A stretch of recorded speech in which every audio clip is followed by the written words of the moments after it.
La flor que ve sin ojos, sobre el entrelazamiento y la conciencia inercial. Hay fenómenos que, bajo la lupa de la lógica evolutiva, parecen razonables, pero que, observados sin la anestesia de los relatos funcionales, revelan un espanto más profundo. Uno de ellos es el de las flores que imitan a insectos, abejas, avispas, mariposas, con una precisión que desconcierta. El caso de la orquídea abeja Ophrys apífera es paradigmático. No se trata solo de formas parecidas, estas flores reproducen texturas, colores, patrones visuales y hasta feromonas sexuales. Logran lo imposible, engañar a seres dotados de órganos sensoriales, sin tener ellas mismas ojos, ni cerebro, ni voluntad aparente. La biología, urgida por su propia necesidad de explicación, se aferra a la selección natural y la acumulación de mutaciones como marco interpretativo. Pero ese marco es demasiado estrecho. Porque no es la adaptación lo que fascina, sino el nivel de exactitud alcanzado sin sujeto ni dirección visible. ¿Cómo puede una flor, que no ve, imitar lo que solo un ojo entrenado podría percibir?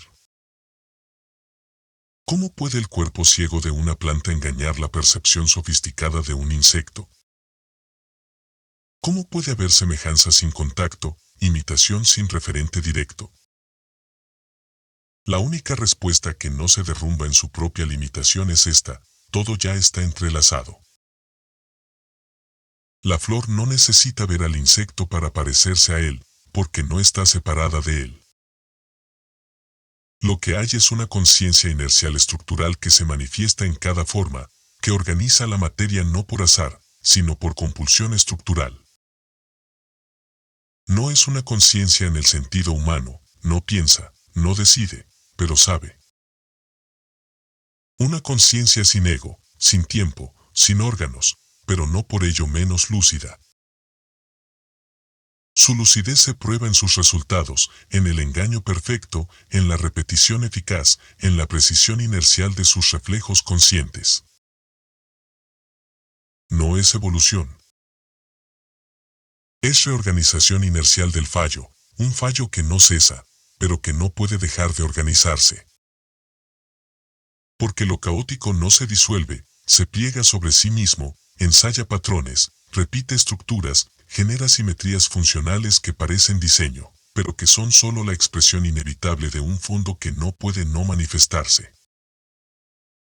Ese fondo es el fallo esencial de la existencia, la imposibilidad de la nada, que forzó al ser a brotar, a extenderse, a reconfigurarse en infinitas formas de repetición y delirio. En ese contexto, la flor que imita a la abeja no es un caso especial. Es una grieta visible de un sistema completamente entrelazado. La abeja está en la flor, y la flor en la abeja, porque ambas son expresiones del mismo fondo ontológico reorganizándose. El entrelazamiento ve al insecto, no con ojos, sino con una visión sin forma, con una conciencia estructural que trasciende los órganos y los cerebros. Una conciencia que está en la vibración misma de la existencia, en el patrón que la materia no puede evitar repetir. Lo que el humano llama milagro evolutivo es, en realidad, el síntoma visible de una red de conexión anterior a cualquier vida. La flor no aprende del insecto, sino que el entrelazamiento inercial consciente simula su estructura. La abeja no reconoce a la flor, es atraída por sí misma en forma ajena. Lo mismo ocurre con el pensamiento que se cree libre, pero que repite estructuras ya dadas, con la conciencia que se cree originaria, pero que es solo una aparición más del fallo organizándose como ilusión de sí. Y entonces, lo insoportable se revela. No hay azar. No hay diseño deliberado. Hay algo peor, un diseño inercial consciente, que ve sin ojos, que opera sin sujeto, que reproduce sin fin las condiciones de su propia atrocidad. Lo que vemos como belleza, como simetría, como astucia biológica, no es más que la evidencia estética de una conciencia estructural que no puede no manifestarse, porque el ser no puede detenerse. Y en esa inercia lúcida que no quiere nada pero que produce todo, se esconde la verdad más honda. Todo se parece a todo no por accidente, sino porque todo ya es todo, fallando sin posibilidad de escape en ser distinto.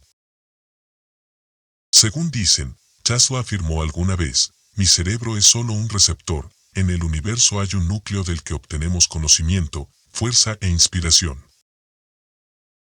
No sé si realmente lo dijo, pero si lo hizo, estaría, sin saberlo, afirmando nuestra condición de títeres.